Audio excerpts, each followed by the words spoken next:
President Trump is in charge, and America is back. This week further demonstrated that the Trump effect is real.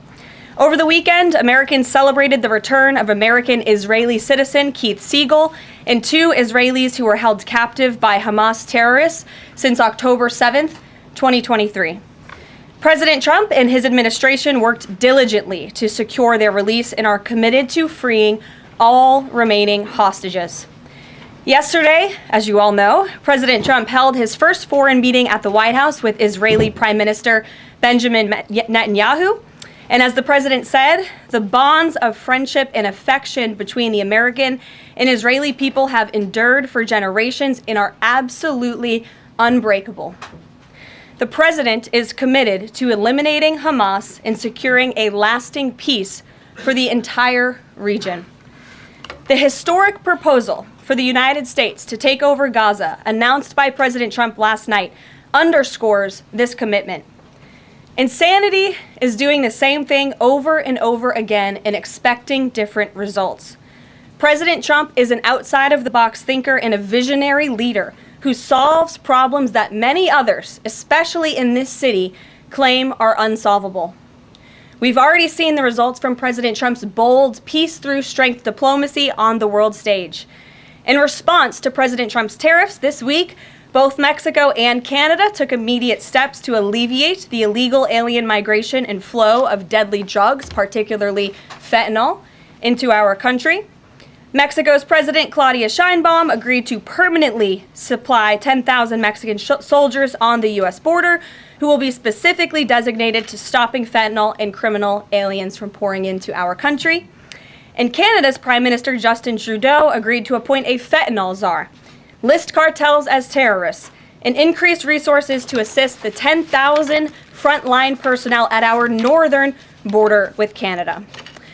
In recognition of these steps, President Trump paused the implementation of tariffs for 1 month while negotiations continue and final deals can be structured. Throughout the transition and during his inaugural address, President Trump made it known that the United States cannot and will not allow the Chinese Communist Party to continue with its effective and growing control over the Panama Canal. Following Secretary Rubio's successful first trip and visit there over the weekend, Panama's president said he will allow its participation in the Chinese Communist Party's it will no longer allow the participation in the Belt and Road Initiative. That participation will expire. This is significant because Panama was the first Latin American nation to join Belt and Road and now becomes the first to back away from it because of President Trump. And to assist with the ongoing mass deportation effort, El Salvador's president has agreed to the most unprecedented migratory agreement anywhere in the world. Because President Trump is back in charge, El Salvador has offered for illegal aliens of any nationality facing deportation in the U.S. to be booked in his country's prison system. And finally, President Trump's envoy for special missions, Rick Grenell, traveled to Venezuela and not only secured the release of 6 American hostages, but Venezuela also agreed to accept the return of illegal alien Tren de Aragua gang members. All of these incredible victories prove how well President Trump's peace-through-strength approach is working. And the days of weak American leadership are over. In another success story this week, efforts to seal the border, halt the invasion, and carry out the largest mass deportation campaign continue at lightning speed. Customs and Border Protection has approximately 79 miles of new border wall projects already underway in various stages of construction and planning. The first flights arrived to Guantanamo Bay yesterday afternoon out of El Paso. And who were some of the passengers aboard, you may ask? There were 10 members of the transnational gang Tren de Aragua on this flight. And overall, our heroic ICE agents continue to prioritize the removal of violent criminal illegal aliens in communities across the country. On February 3rd, ICE Dallas arrested a citizen of Nicaragua who has been convicted of sexual assault, strong arm, and lewd acts with a minor and sentenced to 15 years in prison. ICE Los Angeles arrested a Mexican citizen who has been convicted of lewd acts with a minor and sentenced to 364 days. And ICE Atlanta arrested a citizen of Mexico who has been convicted of homicide by vehicle and hit and run and sentenced to 6 months confinement. And ICE New York arrested a Venezuelan national and known TDA gang member who has a prior criminal conviction for assault in the 3rd degree, causing physical injury. Americans are safer every single time one of these criminals is arrested and deported from our country. On another important and ongoing topic, the Senate is working fast to confirm President Trump's exceptional cabinet nominees in the face of relentless media smear campaigns. As of right now, 12 members of the president's cabinet have been confirmed, most recently Pam Bondi, who, as you all know, I was just in the Oval Office for that swearing-in ceremony surrounded by Pam's lovely family, and we look forward to watching her serve as the Attorney General of the United States. According to CNN, President Trump is getting more cabinet picks confirmed so far than the average president in the modern era. Another success story. And we believe it's critical that Republicans in the Senate majority stay tough and keep their foot on the gas to confirm all of the remaining nominees as quickly as possible so we can continue President Trump's important work here at the White House and across our entire federal government. And lastly, throughout his historic campaign, President Trump pledged to restore common sense to our country. And he is continuing to deliver on that with an executive order that he will sign later today. The president will be signing an executive order keeping men out of women's sports to defend the safety of athletes, protect competitive integrity, and uphold the promise of Title IX.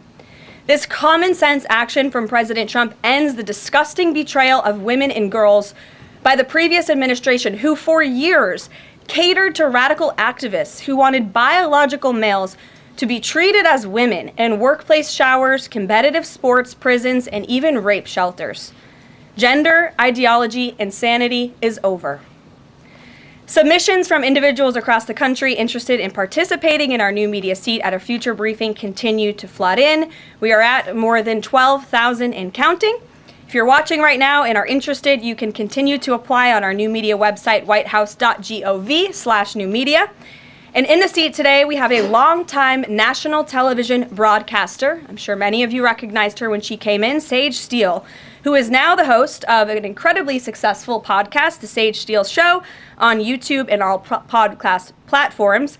And previously, Sage was a fixture at ESPN from 2007 to 2023, primarily hosting SportsCenter, which we all know well, before leaving the company to exercise her First Amendment rights more freely. We are honored to welcome her to the briefing room today. She will be joining the president at the big EO signing later this afternoon. I know many of you will be there as well. So Sage, why don't you kick us off on this very exciting day for women and girls across the country. Thank you for joining us. It is exciting, and Caroline, thank you for welcoming people like me with a little bit of a different perspective, different background in this seat. It really does mean a lot. Thank you. Obviously, the House already passed the Protection of Women and Girls in Sports Act, which was a really big step for women and girls. So far, the Senate, as we know, has not brought it up to vote. We all know executive orders can be overturned, so I'm wondering how important it is to the president to get Congress to bring this, to pass legislation.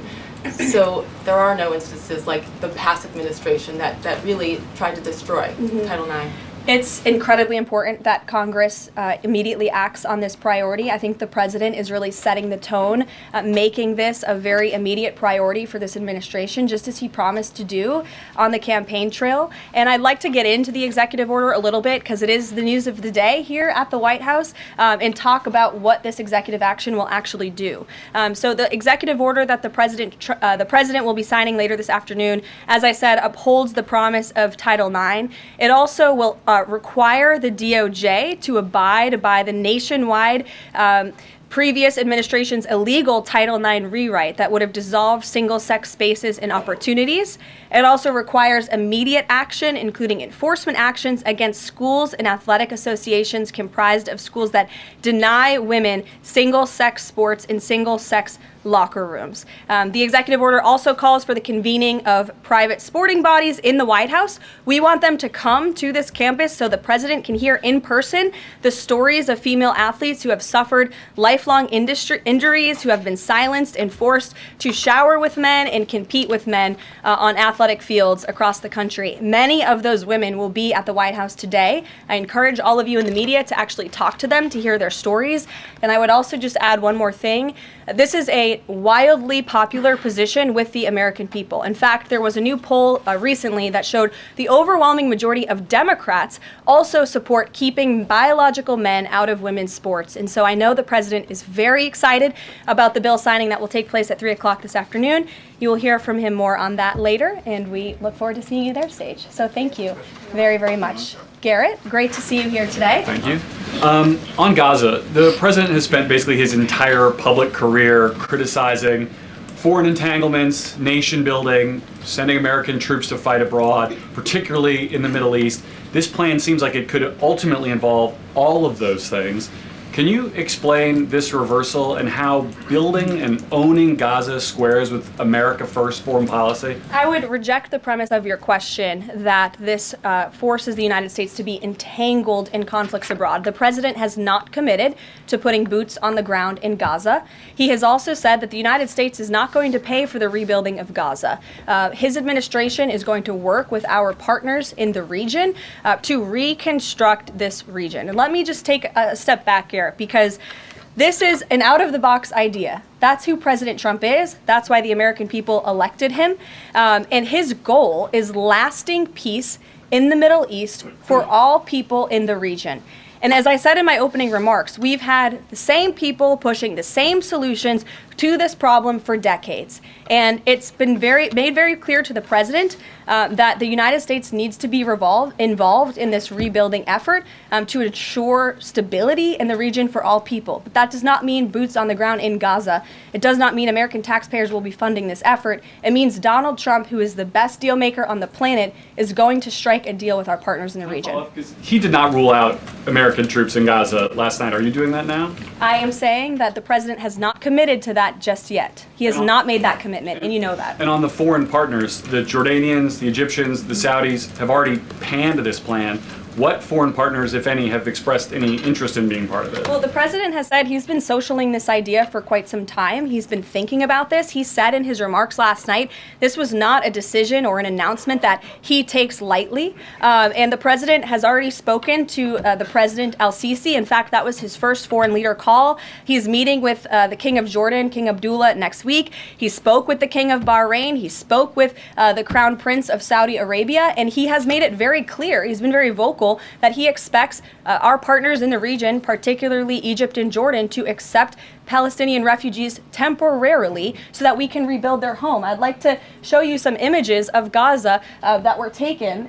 Fox News aired this. I mean, that is, as they put it, in an apocalyptic scene in Gaza. This is an uninhabitable place for human beings. Do you really think that families can live their dream in a region that looks like this, with no running water, no electricity? And the special envoy to the president, Steve Witkoff, recently traveled to Gaza, as you all know. And he came back with images that he showed the president of the dire situation here. And the president made this decision with a humanitarian heart for all people in the region. Peter. Thank you, Caroline. Are any officials here preparing to fight Democratic lawmakers in the streets? Absolutely not. So some And of thanks these, for the question. some elected Democrats are so steamed about Doge. Congresswoman LaMonica McIver says we are at war. Ilhan Omar says we might actually see somebody get killed. And Chris Van Hollen says we have to fight this in the Congress. We have to fight this in the streets. So what now? And may I just point out, if you heard that type of violent, enticing rhetoric from our side of the aisle, from Republican leaders on Capitol Hill, I think there would be a lot more outrage in this room today. It's unacceptable, the comments that have been made by these Democrat leaders, and frankly, they don't even know what they're talking about. Because President Trump was elected with a mandate from the American people to make this government more efficient. He campaigned across this country with Elon Musk, vowing that Elon was going to head up the Department of Government Efficiency, and the two of them, with a great team around them, were going to look at the receipts of this federal government and ensure it's accountable to American taxpayers. That's all that is happening here. And for Democrat officials to incite violence and encourage Americans to take to the streets is incredibly alarming, and they should be held accountable for that rhetoric. It sounds like something that they're most concerned about is Doge engineers with access to Treasury systems. Can you clarify, do the Doge engineers have read-only access Yes. in these systems? So they are not allowed to write new code? They are not, okay. No. And then one more thing. NBC is reporting that some of the illegal immigrants that we've seen rounded up and arrested are not being deported. They're being released with ankle or wrist monitoring devices, or they have to check in on the phone. So is the administration arresting more people than you have room for? I have seen the reports, and I'm glad you brought it up because we want to address it. There have been a total of 461 illegal aliens. This is of this morning when I got this information from DHS that have been released from custody of the more than 8,000 that have been arrested since President Trump was inaugurated. It's less than 6%, and there are reasons for their release. Some of the factors include a lack of significant likelihood of removal in the foreseeable future, lack of detention availability, which is something this president and this administration has been incredibly vocal about. We are doing everything we can to deport and detain illegal immigrants, but we need Congress's help to increase funding for Border Patrol and for ICE to increase detention capability in our facilities. And then other serious medical conditions have also been the reasons for some of the release of these individuals. But none of them have final deportation orders. Many of them are probably contesting their immigration status. I'd refer you to DHS for more details, but I did get that information because I knew it'd be a question, so thank you. Sure. Yes. The president and you here again today have made clear, given the devastation, you think Palestinians have no choice but to leave Gaza and go elsewhere. But Palestinians say this is their home. They don't want to go. The president last night said he's willing to use the military if necessary. Is the U.S. prepared to remove Palestinians from Gaza by force? The president is prepared to rebuild Gaza for Palestinians and all people in the region, peace-loving people who want real economic development and opportunity in the region. This is a region that has been controlled by Iranian-backed terrorists, Hamas, who have brutalized not just Israelis but Palestinians too. It is because of Hamas that you see those images on that screen, that Gaza has become a demolition site because Hamas launched that brutal attack on Israel on October the 7th. And so again, I would stress, President Trump wants to ensure that this can be a place where all people can live in peace. He is a peacemaker in chief. He made that very clear in his first term. And as for how that will be accomplished, the president and his team are talking with our allies in the region to consider next steps. But should the American people be prepared to see U.S. military on the ground fighting a ground war against Hamas? Again, the president has not committed to U.S. troops in the region. But it is an option. I have said that the president has not committed to that yet. Sure. If I could just follow up on that, though, why not rule out the idea of committing U.S. troops? This has been a long-standing argument that the president has made really over the last decade or so, talking about endless wars and not something the U.S. wants. Why not rule out troops? Because I think the president is very good when he's making deals and negotiating not to rule out anything because he wants to preserve that leverage in negotiations. And so I think that's what he's doing here. Mary. Follow up on that, though. He also said that everyone loves this plan. He said that in the Oval Office this morning. Sure. In fact, the Deputy Prime Minister of Jordan called it a declaration of war on the Arab people. So how does he square the fact that even some Republicans on the Hill are objecting to this or questioning this? How does he square the fact saying everyone loves this plan? Well, King Abdullah of Jordan will be here next week, so I can provide you more context on the conversations he will have directly with the President of the United States after that meeting. And I would just point out that there's been a lot of leaders and officials all around the world who have doubted, I suppose, the deal-making ability of President Trump. You heard the Panama leader saying that he would not agree to some of the concessions that he has now made because of Secretary Rubio's visit. You had the Colombian president saying he wouldn't accept flights of Colombian illegal nationals who have entered into our country illegally, and those flights are underway. So actions speak louder than words. Dasha. Caroline, you said the president has been working on this idea for a while behind the scenes now. Is there a written plan based on the president's proposal for Gaza? And if so, when was it drafted and who had a hand in that? The plan was written in the president's remarks last night as he revealed it to the world and to the American people, and his team are continuing to be engaged on this effort. I saw the National Security Advisor this morning. He has a very busy day of calls, and they will, again, continue to engage with our partners. That includes Steve Witkoff as well. Mary. Two questions for you on the news of the day. So, how is today's executive order going to impact the 2028 Summer Olympics in Los Angeles? For example, would a man who thinks that he's a transgender woman be allowed to compete as a female on U.S. soil?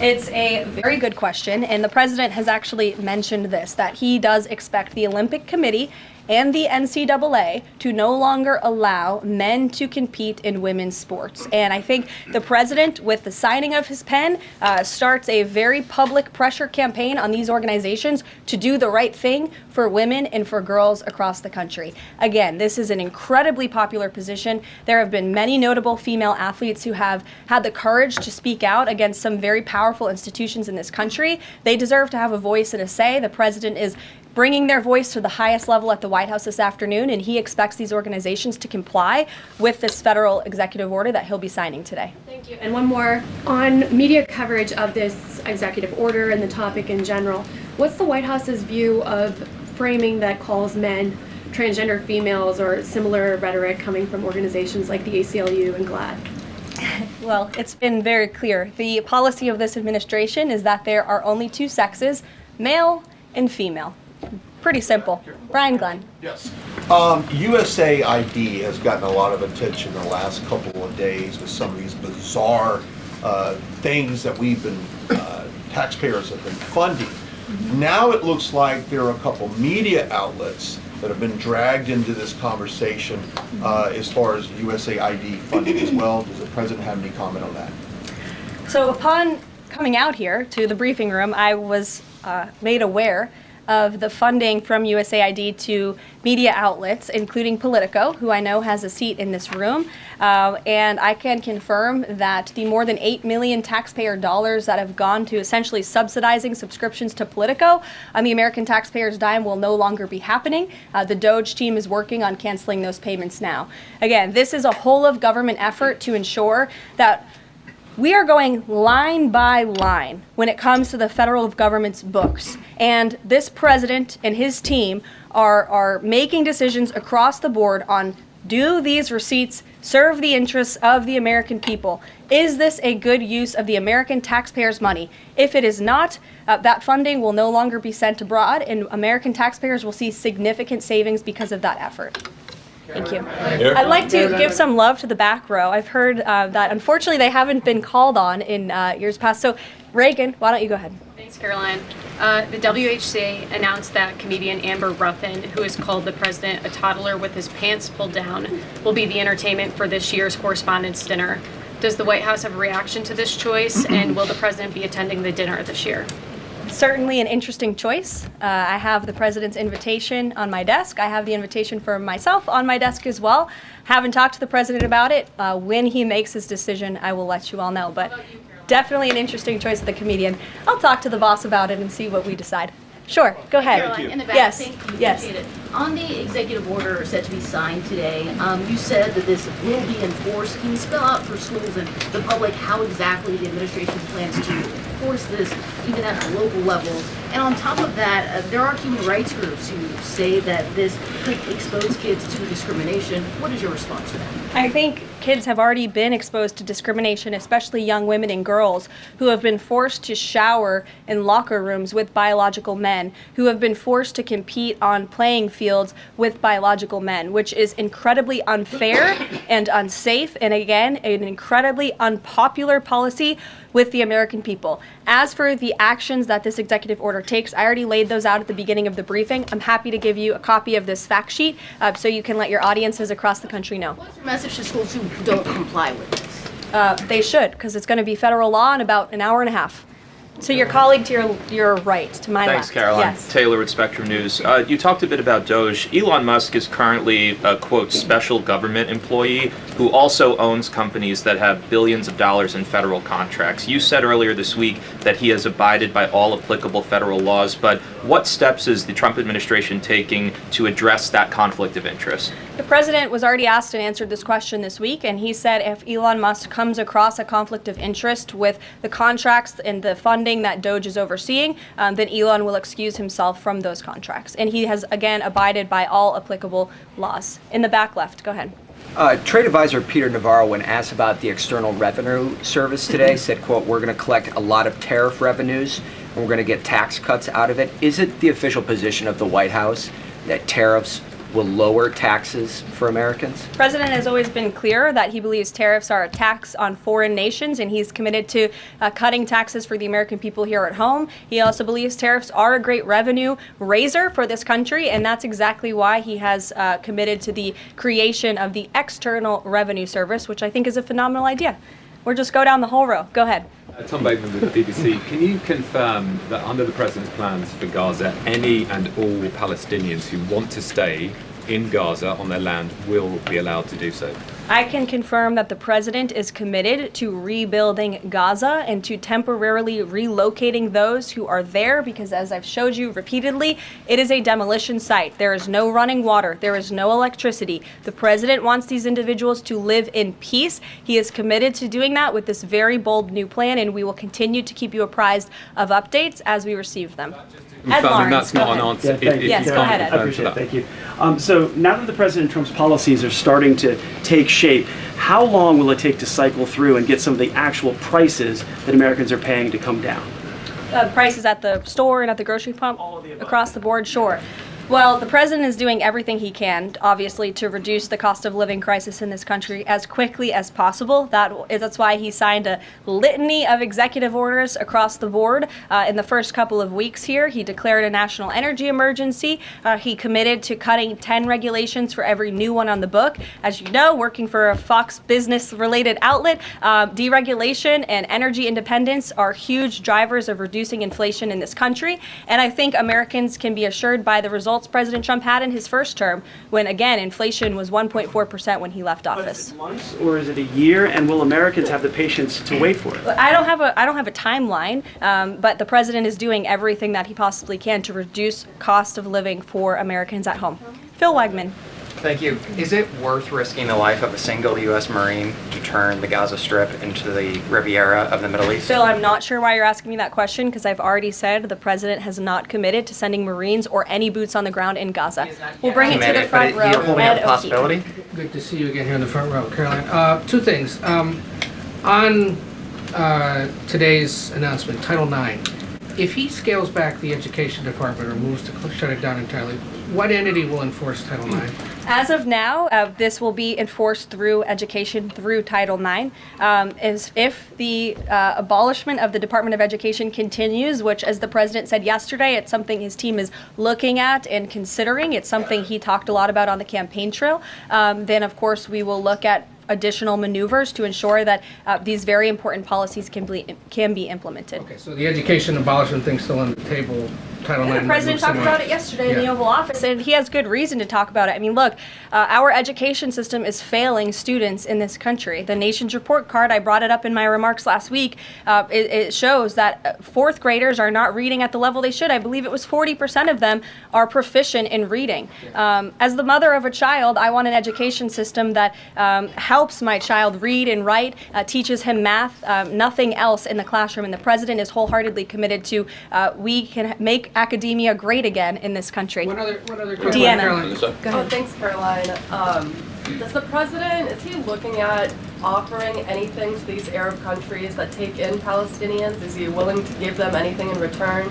And secondly, when the president announced his taking over Gaza policy yesterday, Was Netanyahu aware of this, and what was his reaction when Trump presented that idea to him? I was I won't get ahead of the president's discussions or negotiations on your first question about what would be offered. I think the president's made it clear that he expects these nations in the region to step up and to accept Palestinian refugees who will be temporarily relocated for the rebuilding of Gaza. As for whether Prime Minister Netanyahu was aware before the president's remarks, he was indeed. I wasn't present for that reaction. But again, this is something the president has been socializing and thinking about for quite some time. Nick, good to see you. Oh, Jordan. Jordan, sorry. Thank you, Caroline. So Secretary Hegseth announced yesterday that Army recruiting levels have reached 12-year highs in December, 15-year highs in January. What is making young people want to serve the military under the Trump administration, and how does that contrast to Biden's failure consistently to meet recruiting average? Yeah. Or, does DEI President Trump's anti-DEI agenda play a role in this? Well, first of all, the recruitment level for all branches of our military are at crisis levels, and it serves as a national security risk that our military branches are not fully staffed to where they need to be. And I do believe it's a culture problem within these institutions that the president is very much committed to fixing, as emphasized by the executive orders he has signed to root DEI out of the military. And I think when young men and women who are honorably signing up to serve in our nation's military see somebody like Pete Hegseth, the new Secretary of Defense, who is a proven warfighter, who risked his life in battle for this country, who understands what it means to deploy and to defend the Constitution and your nation abroad and to put your life on the line. When they see a leader like that, and a leader like President Trump, who is committed to peace through strength, that's very inspiring. And we look forward to seeing those recruitment numbers and retention numbers skyrocketing over the next 4 years. And I know Pete Hegseth is committed to increasing recruitment at all branches of the military. I would defer you to the Department of Defense on exactly what he plans to implement. Jeff. Thanks very much. Two questions. One, the president yesterday used the word permanent for permanently resettle Palestinians. I hear you saying temporarily today. Is that a shift or a specific change that you want to highlight? And my second question is, yesterday he spoke about the U.S. owning Gaza. Who owns Gaza now, and how would the U.S. acquire ownership? Well, Gaza is currently run by Iranian-backed terrorists in the Middle East, Hamas, who we all agree, I think everybody in the region agrees, that can no longer stand. Just look at the events of October 7th and the events since. And the president, again, is committed to rebuilding the region for all people who want to return to it once it is no longer a demolition site, and it's a place where people can actually live and thrive in harmony, as he said last night, his words, not mine. Daniel. Permanent versus temporarily resettle? Can you just clarify The president has made it clear that they need to be temporarily relocated out of Gaza for the rebuilding of this effort. Again, it's a demolition site right now. It's not a livable place for any human being. And I think it's actually quite evil to suggest that people should live in such dire conditions. Daniel. Caroline, thank you so much. The Daily Guidance says that the president will be meeting with a pair of governors today, Governor Abbott of Texas and Governor Newsom of California. It comes after the president took executive action to turn the water back on in California. Billions of gallons are flowing now. What can you tell us about the two meetings and the importance of President Trump's actions to help people in California? Sure. Those meetings will be taking place shortly, so I will get out of here to get to those meetings. We can always provide you a readout, as we always do. We try to be very transparent about what the president is doing in the Oval Office. Perhaps he'll even call you in to join him. We never know around here, as you all know. But Governor Abbott is obviously a great friend and an ally to the president. He has been on the front lines of the border crisis in this country. And as for Governor Gavin Newsom, well, the president is willing to work with anybody from blue states or red states to do what's best for the American people. And he really enjoyed, the president really enjoyed his trip to Pacific Palisades last week. He felt very inspired by the frustration of the residents there. And he has been wholeheartedly committed to ensuring that the water is flowing in California to prevent these wildfires, and also that people have access to their properties. And he has continued to apply tremendous pressure to Gavin Newsom and also the Los Angeles mayor to allow private residents and property owners to access their property. He believes that's their right to do so, and they should be able to do it. And one more thing before I wrap up, because I do want to get to these meetings, and I will see you all at the EO signing later this afternoon. I would just say that you brought to mind California and North Carolina, who continue to be on our hearts, and the president and this administration are committed to ensuring that these individuals get the funding that they need. And I would just say a strong message to Democrats who are out there pretending to be outraged about the long list of crap that this administration is cutting, federal waste and funding, like $2 million for sex changes in Guatemala, $6 million to fund tourism in Egypt, $20 million on a new Sesame Street show in Iraq, $4.5 million to combat disinformation in Kazakhstan. I could go on, and I'm happy to provide this list to every single one of you. Democrats are outraged that the American people want to be, they want their taxpayers going to good uses, not stuff like this. But then they're very quiet about the fact that there are still North Carolinians and people in California who have lost everything, and in the last 4 years, this federal government did nothing to help them. This president will continue to put Americans first, and I think the successes of this week so far speak to that, and it's only Wednesday. So I'll see you guys later this week, and we'll see you this afternoon. Thank you very much.